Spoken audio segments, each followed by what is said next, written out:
Hey NLRO2 students, this is Miss Mallows. I hope you're enjoying this beautiful weather we're having. Today I'm going to try to help you on citing your information for your paper. You may wonder when you're supposed to cite information. Well, anytime you write an essay for one of your classes and you use a website to help you write that essay, then you need to give them credit for that. And we're going to show you how to do that within your paper. But what we're going to do is focus specifically on the government research paper and how to do the citations for that. Then you'll see when we go through the whole process of how you can use this same method to cite any source that you need to cite on any paper. I know a lot of you probably dread getting to this part of your paper, but don't be that way because this is very simple. It's going to be probably the simplest part of the paper. You'll see why. Come on inside and we'll look at it at my computer. Okay, the first thing that you're going to want to do is research so that you can find the sources that you're going to use. First thing to do though is open up a blank Word document, and you want to go ahead and just save it. Go to File, click on File, and Save As. When the box comes up, type in your name. And you can name it whatever. I would put government paper citations.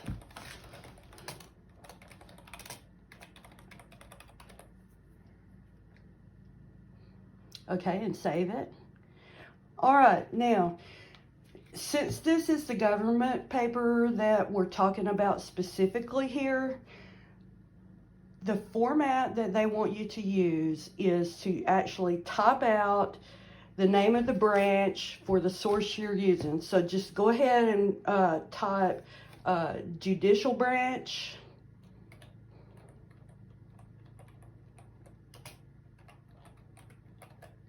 Skip down, type legislative branch, skip on down the page.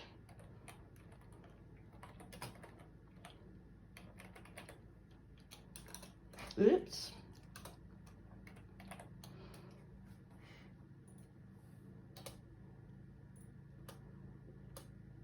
Okay, you want to skip some more lines and then type executive branch.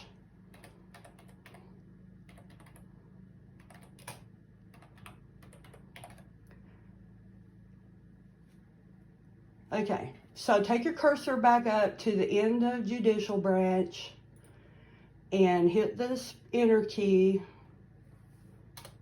Okay, so for the purposes of this particular exercise, we're going to pretend we've already done all the research, and so we have found a source of information for each one of these branches.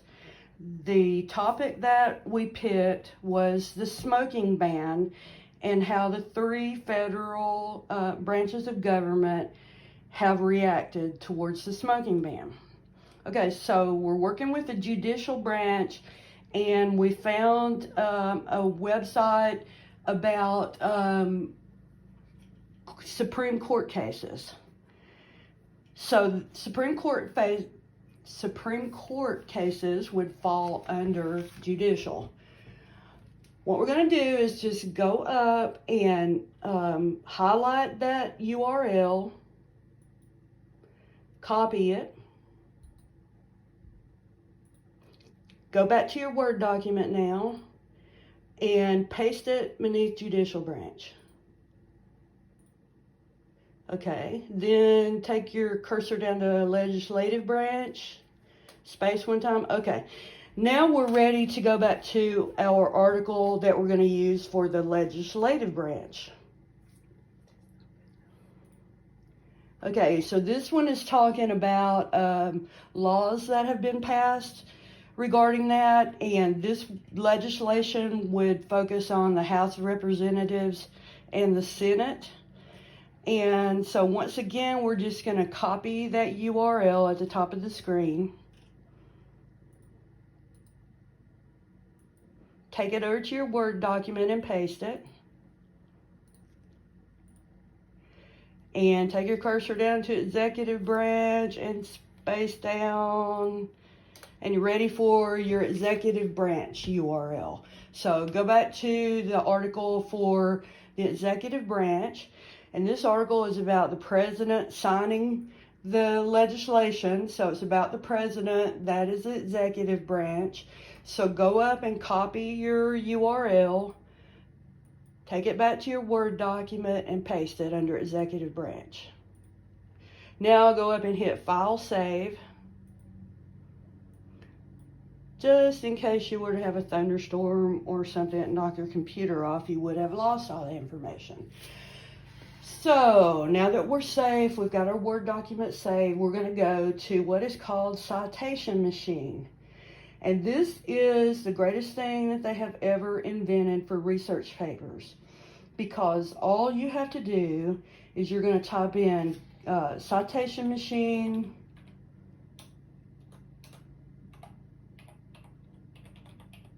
.net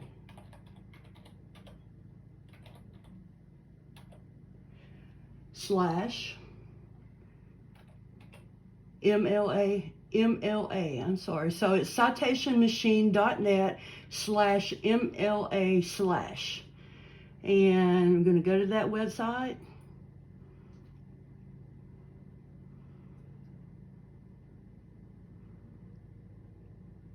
And all you're going to have to do is now go back to the Word document, copy that first thing under judicial branch,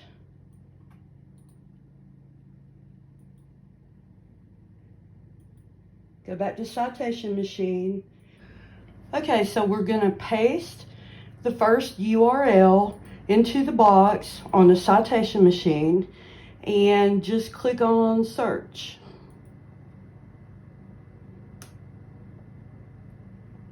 And it comes up, and click on Cite.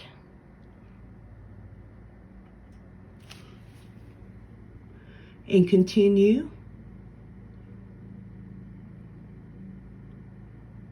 Okay, now looking at this, it says add in any information you have below. The starred boxes are strongly suggested.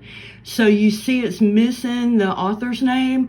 Let's go back to the article, which you should still have it up, and see if there's an author. There it is, by Allison Torres Burtka. So just copy her name and go over to Citation Machine and fill that information in. And we'll be ready then to actually do the citation.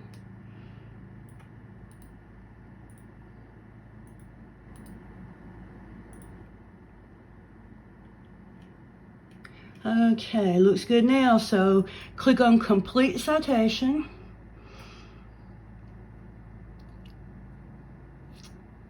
And it says see your citation below, and there it is. It's all done. Okay, now what you want to do is we're going to get ready to do the second citation. Now what will happen is this will stay on your screen, this first citation that you have. So the next thing that you want to do is create another citation. So you go back to that button, create a new citation from a website. When it says choose your source, choose website. All right, so go back to that Word document and get the next URL, which is from the legislative branch.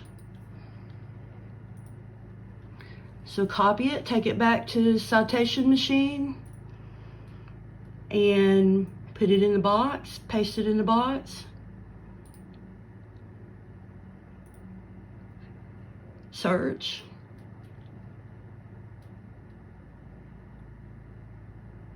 Cite.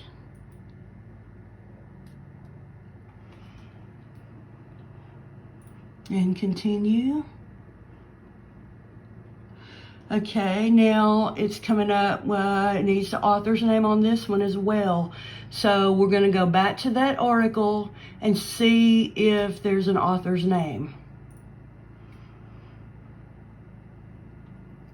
And this is put out by the Centers for Disease Control, and there's probably not going to be an author on that. So we'll just leave that as is, because there's not an author. Okay, so complete citation.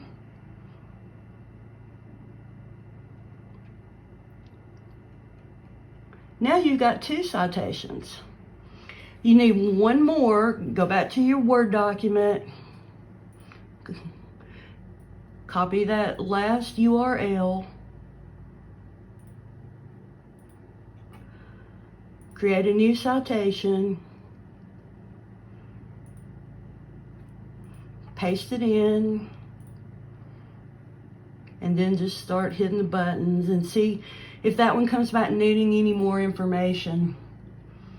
This is a lot easier than having to do these manually. Even if you do have to go back and get an author or some other information, it's still, believe me, a lot easier than having to do it manually, because this just puts most of the information in. And another thing it does, when you look at the citations, after you have all that you need, such as those 3, it will also put them in alphabetical order. For the government paper, they're not going in alphabetical order, which they normally do. I shouldn't have said that. I'm probably going to confuse you. Just forget about that part. On a usual paper, they need to be listed in alphabetical order, but because we have to list them on the government paper below each category of the federal government, we're not going to use them alphabetically. But so we're going to take the first citation and copy it.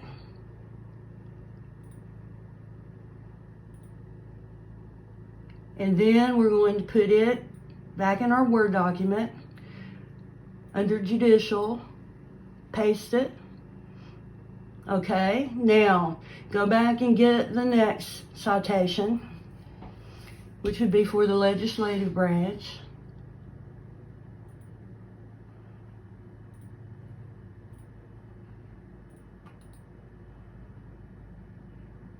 All right, and now you simply go back and get the citation for the executive branch.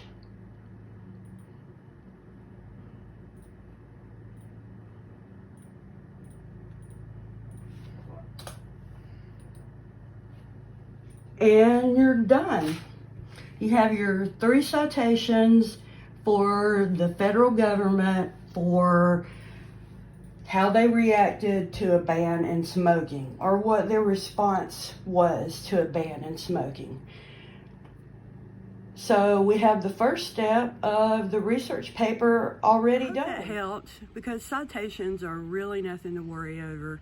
If you still have some questions, just send them to me in an email. My email address is NLRO2GJCC@gmail.com.